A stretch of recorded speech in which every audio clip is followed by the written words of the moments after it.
To my educational channel విద్యా ఉద్యోగ సమాచారానికి స్వాగతం. చాలా ముఖ్యమైన అంశాలైతే ఏ రోజుకి ఆ రోజు మీకు ఈ ఛానల్ ద్వారా అప్లోడ్ చేయడం అనేది జరుగుతుంది. మరి ఛానల్ని సబ్స్క్రైబ్ చేసుకోండి, వీడియోను లైక్ చేయండి. అదేవిధంగా వాట్సాప్ గ్రూప్ యొక్క లింక్ కూడా మీకు కామెంట్ సెక్షన్లో ఉంది, అక్కడ కూడా మీరు జాయిన్ అయితే ఇంపార్టెంట్ పీడిఎఫ్స్ కరెంట్ అఫైర్స్ అయితే మీకు పంపడం జరుగుతుంది. Latest job notifications, how to prepare for competitive examinations, so ఇలాంటివి అయితే మీకు డెఫినెట్గా అక్కడ ఇస్తున్నాము.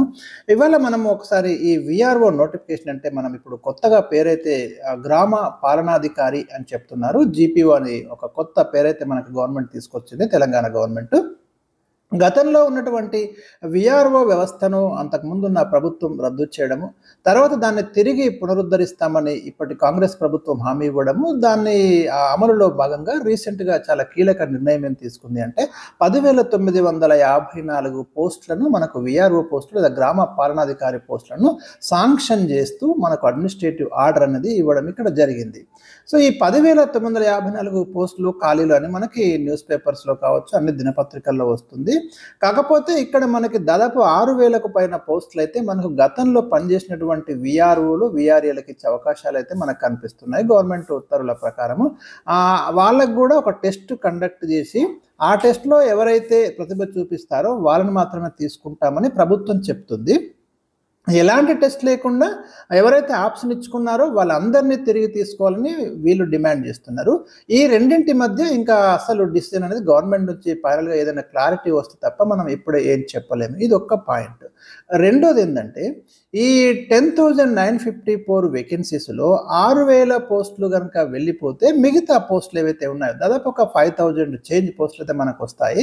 సరే, అట్లీస్ట్ 4,000 వచ్చిన 4,500 వచ్చిన పోస్టులు కూడా మనకు మంచి పోస్టుల కిందనే మనం చూడాలి. ఎందుకంటే ఇప్పుడు కొత్త జిల్లాల ప్రకారం ఈ రిక్రూట్మెంట్ అయితే జిల్లా స్థాయి రిక్రూట్మెంట్ జరిగే అవకాశాలు ఉన్నాయి. కాబట్టి ఎంత లేదన్నా ప్రతి జిల్లాకి మనకు ఒక 150 నుంచి 200 పోస్టులు కనుక వస్తే మంచి పోస్టుల కిందనే మనము అంచనా వేయాలి.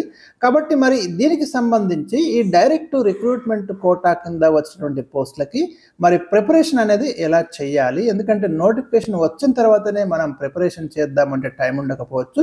అడ్వాన్స్డ్ ప్రిపరేషన్ ఏ విధంగా చేయాలనేది వాళ్ళ సగటు క్యాండిడేట్ యొక్క డౌట్ ఇది. సో దాన్ని మనం కొంత క్లారిఫై చేసే అవకాశం అయితే ఈ వీడియోలో నేను మీకు ప్రొవైడ్ చేస్తున్నాను. ఒక్కసారి మనము లాస్ట్ టైం 2018లో మనకు విఆర్ఓ రిక్రూట్మెంట్కి సంబంధించి ఒక ఎగ్జామినేషన్ జరిగిందండి. అక్కడ మీకు ఏముందంటే 150 మార్క్స్కి రిటర్న్ టెస్ట్ కండక్ట్ చేశారు డైరెక్ట్ రిక్రూట్మెంట్ కోటా కింద.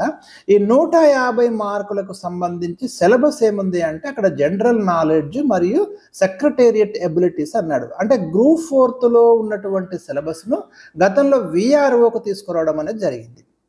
అయితే లేటెస్ట్గా తెలంగాణ గవర్నమెంట్ ఈ జీపీఓ లేదా విఆర్ఓ డ్యూటీస్కి సంబంధించి ఒక జాబ్ చార్ట్ను కూడా మనకు నిన్న దినపత్రికల్లో వచ్చింది. నిన్న మన యూట్యూబ్ ఛానల్లో కూడా ఒక వీడియో నేను అప్లోడ్ చేయడం జరిగింది. వీళ్ళు ఏమేమి విధులు నిర్వర్తించాల్సి ఉంటుంది అంటే ఇప్పుడైతే మనం డెఫినెట్గా వీళ్ళు ఏ విధులైతే నిర్వర్తించబోతున్నారో దానికి సంబంధించినటువంటి సిలబస్ను డిజైన్ చేసే అవకాశాలు మనకు కనిపిస్తున్నాయి కొంతవరకు.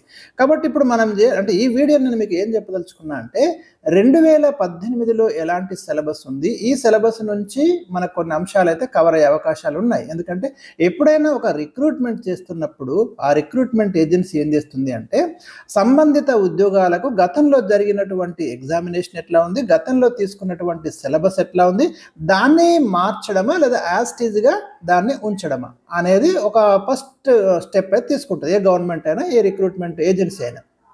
అట్లా చూసుకున్నప్పుడు ఇవాళ తెలంగాణ ప్రభుత్వం కూడా లాస్ట్ టైం విఆర్ఓ రిక్రూట్మెంట్కి ఎలాంటి సిలబస్ ఇచ్చారు, దాన్ని ఏమైనా అప్డేట్ చేయాల్సిన అవసరం ఉందా లేదా యాజ్ టీజ్గా దాన్ని కొనసాగించడమా అనేది ఈరోజు కూడా ప్రభుత్వం మనకు చేసే అవకాశాలు ఉన్నాయి. కాబట్టి ఆ సిలబస్ ఒక్కసారి 2018 సిలబస్ మీకు చూపిస్తాను నేను. అప్పుడు ఏమి ఇచ్చారంటే మనకు చూడండి 2018లో జనరల్ నాలెడ్జ్ కింద మనకి ఇచ్చిన టాపిక్స్, సెక్రటేరియట్ ఎబిలిటీస్ కింద మనకి ఇచ్చినటువంటి సిలబస్ రెండు చూద్దాం. జనరల్ నాలెడ్జ్ కింద చూడండి కరెంట్ అఫైర్స్ ఇచ్చారు, ఇంటర్నేషనల్ ఇక్కడ డివిజన్ ఇంటర్నేషనల్, నేషనల్, రీజనల్ ఇవి చదువుకోమన్నారు. ప్రతి ఎగ్జామినేషన్లో కరెంట్ అఫైర్స్ అనేది ఇవాళ టీజీపీఎస్లో కావచ్చు యూపీఎస్ కామన్ ఉండే టాపిక్ అండి. అంటే రేపు భవిష్యత్తులో వచ్చినటువంటి విఆర్ఓ రిక్రూట్మెంట్లో కూడా మనం ఈ టాపిక్ అయితే ఎక్స్పెక్ట్ చేయొచ్చు.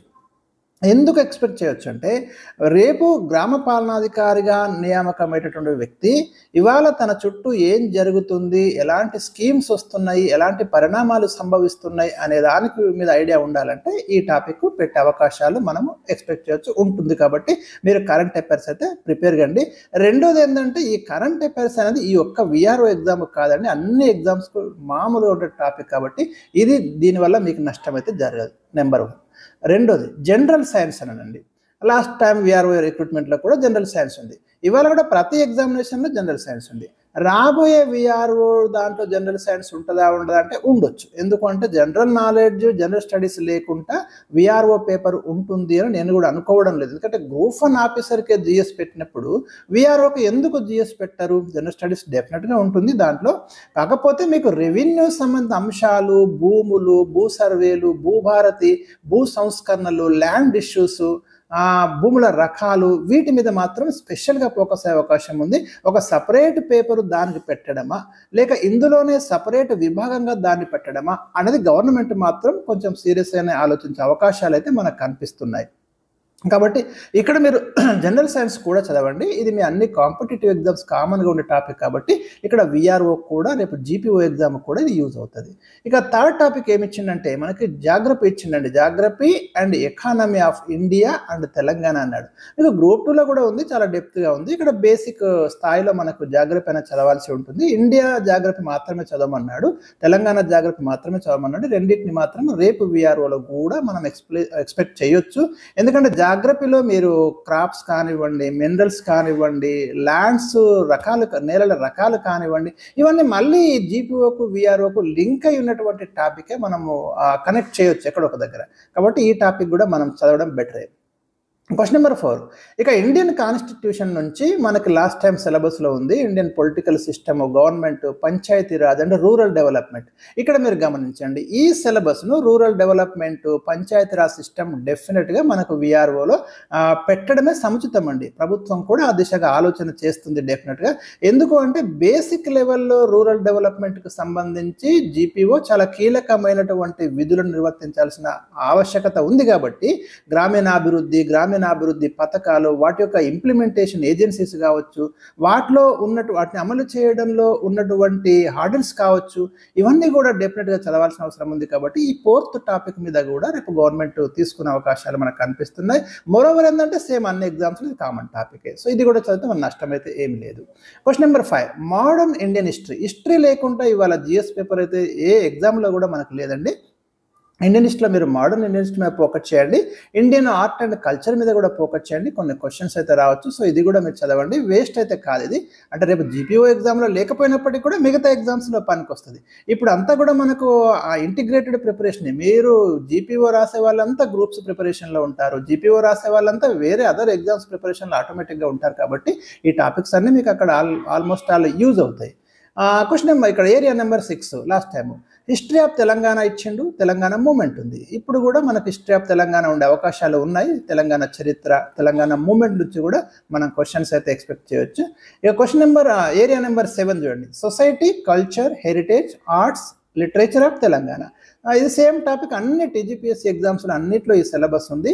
ఇప్పుడు ఏమైనా రివ్యూ చేసే అవకాశాలు కూడా కొంత కనిపిస్తున్నాయి, కానీ భారీ మార్పులు అంటే ఏమి ఉండకపోవచ్చు అండి. భవిష్యత్తులో కూడా ఏం మార్పులు జరిగినా కూడా చిన్న చిన్న మార్పులు, అవి కూడా తెలంగాణ సంబంధిత అంశాలను ఎలిమినేట్ చేసేటువంటి ప్రయత్నం అయితే దాదాపుగా జరగదు. ఎందుకంటే తెలంగాణకు సంబంధించి హిస్టరీ కావచ్చు, కల్చర్ కావచ్చు, ఇక్కడ ఉన్నటువంటి ట్రెడిషన్, ఇవన్నిటి మీద డెఫినెట్గా ఒక ఉద్యోగి పట్టు ఉండాలనే సంకల్పం ప్రతి ప్రభుత్వం కూడా చేస్తుంది. సో ఇది కూడా చదవండి, ఇది కూడా యూజ్ అవుతుంది. Question number 8. ఇక పాలసీస్ ఆఫ్ తెలంగాణ స్టేట్. డెఫినెట్గా మనం విఆర్ఓ రేపు రాబోయే జీపీఓ నోటిఫికేషన్లో ఈ ఏరియా మాత్రం డెఫినెట్గా ఉంటుందండి. ఎందుకంటే ఇప్పుడు గవర్నమెంట్ ఇంప్లిమెంట్ చేస్తున్నటువంటి 6 గ్యారంటీస్ కావచ్చు, లేదంటే తెలంగాణ ప్రభుత్వం కొత్తగా తీసుకొచ్చిన చాలా రకాల స్కీమ్స్ అయితే మనకు తీసుకొస్తున్నారు. రీసెంట్గా మీరు చూశారు రాజీవ్ యువ వికాసం అని, మహాలక్ష్మి స్కీమ్స్, ఇలాంటి స్కీమ్స్ చాలా ఉన్నాయి. సో ఖచ్చితంగా ఈ టాపిక్ అయితే ఉంటుంది, అందులో ఎలాంటి సందేహం లేదు. విఆర్ఓగా ఎవరైతే మరి రేపు రాయాలనుకుంటున్నారో వాళ్ళైతే ప్రతి ప్రభుత్వ స్కీమ్ మీద, ఎస్పెషల్లీ లేటెస్ట్గా వస్తున్న స్కీమ్స్ మీద డెఫినెట్గా ఫోకస్ చేయండి, మనం ఎక్స్పెక్ట్ చేయొచ్చు.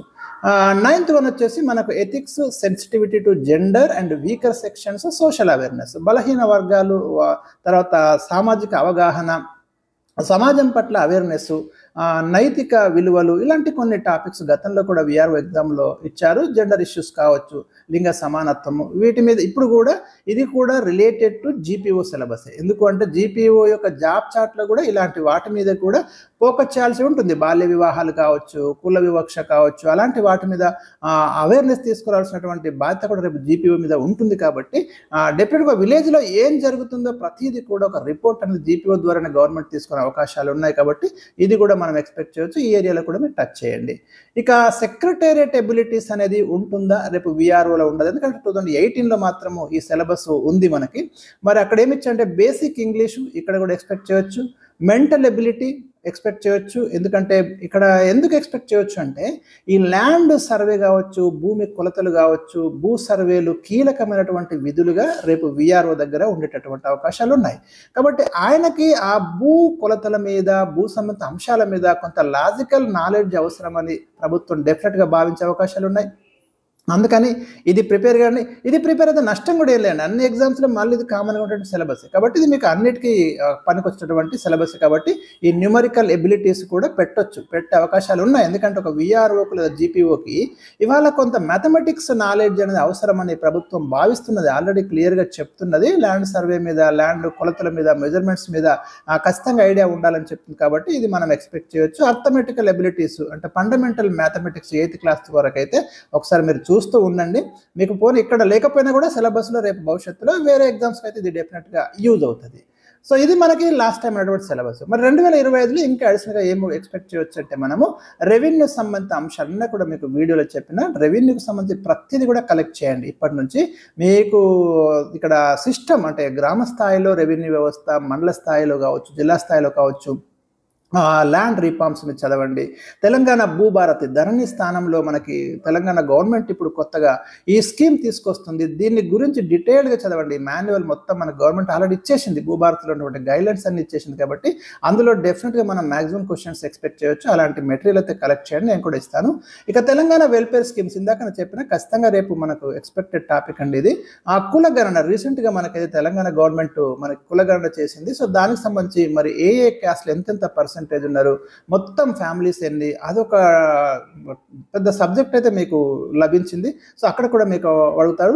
రీసెంట్గా ఎస్సీ వర్గీకరణ, భారతదేశంలో మనకి ఎస్సీ వర్గీకరణ అమలు చేసిన మొట్టమొదటి రాష్ట్రం తెలంగాణ అని చెప్తున్నారు. కాబట్టి రీసెంట్గా మనకి ఎన్ని గ్రూపులు చేశారు, ఎంత శాతం రిజర్వేషన్స్, రీసెంట్గా బీసీలకు ఎంత శాతం రిజర్వేషన్ ఇచ్చారు, ప్రతి గ్రూప్లో ఉన్నటువంటి క్యాస్ట్లు ఏమేమి ఉన్నాయి, చాలా కీలకమైనటువంటి టాపిక్ అవుతుంది ఇది.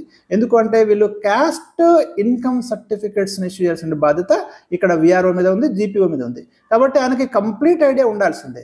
ఎస్పెషల్లీ దీన్ని అయితే ఇప్పుడు ఒక సబ్జెక్ట్ డిజైన్ చేసేటప్పుడు ఎవరినైతే పెడతారో డెఫినెట్గా దీన్ని పెట్టాల్సిందండి విఆర్ఓ సిలబస్లో.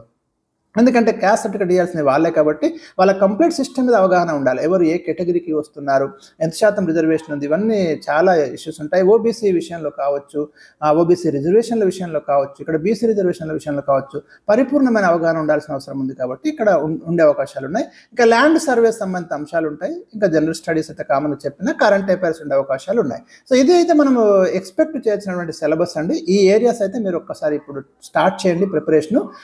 ఒకవేళ కొంచెం అంటే వేరే రకంగా డిఫరెంట్ సిలబస్ అంటే ఇంకా దాటి ఎక్కడికో వెళ్తాడని నేనైతే అనుకోవడం లేదు.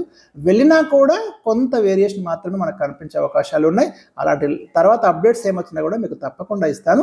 అప్పటి వరకు అయితే మీరు ఇలా వెళ్ళండి, ఈ దారిలో ఈ వేలో మీరు స్టార్ట్ చేయండి ప్రిపరేషను. ఇది మీ అన్ని ఎగ్జామ్స్కి అయితే యూజ్ అవుతుంది, ప్లస్ దానికి కూడా యూజ్ అవుతుంది. ఇంకా ఏమైనా డౌట్స్ ఉంటే కామెంట్ సెక్షన్లో నాకు తెలియజేయండి. మరి మీరేమనుకుంటున్నారు, మీ డౌట్స్ ఏముంది, సిలబస్ ఏ విధంగా ఉండే అవకాశాలు ఉంటే బాగుంటుంది అనుకుంటున్నారా రాయండి. Thank you for watching. Video చూస్తున్న ప్రతి ఒక్కరూ లైక్ చేయండి.